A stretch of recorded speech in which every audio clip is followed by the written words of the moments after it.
On today's episode of How Do They Do It, we talk about what they do to your blood when you give it for diagnosis. First, like all of us do, you book a time slot and let the lab know what kind of test you want. Then a phlebotomist shows up at your doorstep asking for blood. Phlebotomists are people who have extensive training in drawing blood and collecting samples. They'll collect your blood sample. It's a painless process, as you can see in this video. Then they'll label your blood sample to avoid any mix-up or inaccurate results. Then your blood sample gets transported back to the lab where they'll do the testings. At the lab facility, the first thing they do is to put your blood in a centrifuge. It's a cool spinning device that spins at dizzying speeds. But why? See, the blood is made up of various things like red blood cells, white blood cells, plasma, and serum. So when they spin it at a great speed, it separates all of them, making the blood sample easier to test. After centrifugation, they take a small amount of sample to test. The technician decides how many samples they want.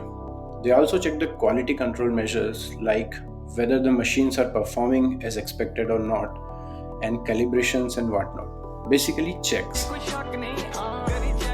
Then the OG technician shows up and do the test. We don't know what they do in testing, so we'll just call this step beep bop boop beep.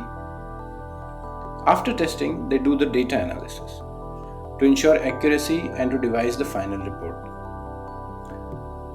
Reporting is where they put the test result in a cold, bland, and nice extra scientific report that is hard to understand.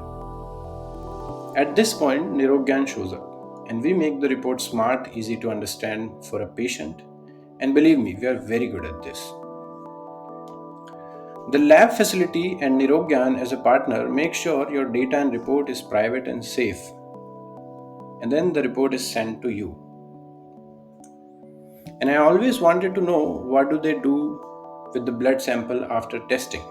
Turn out they archive it for a specific time period, like 15 days to 30 days period, depending on the purpose. It can also be used later on for other tests. Then they finally dispose it via an incinerator or autoclaving process, which is just basically heating it up at higher temperatures and destroying it. I hope you guys now understand what goes on behind the blood work. If you want to know more about Smart Report, book a demo with NirogGyan today.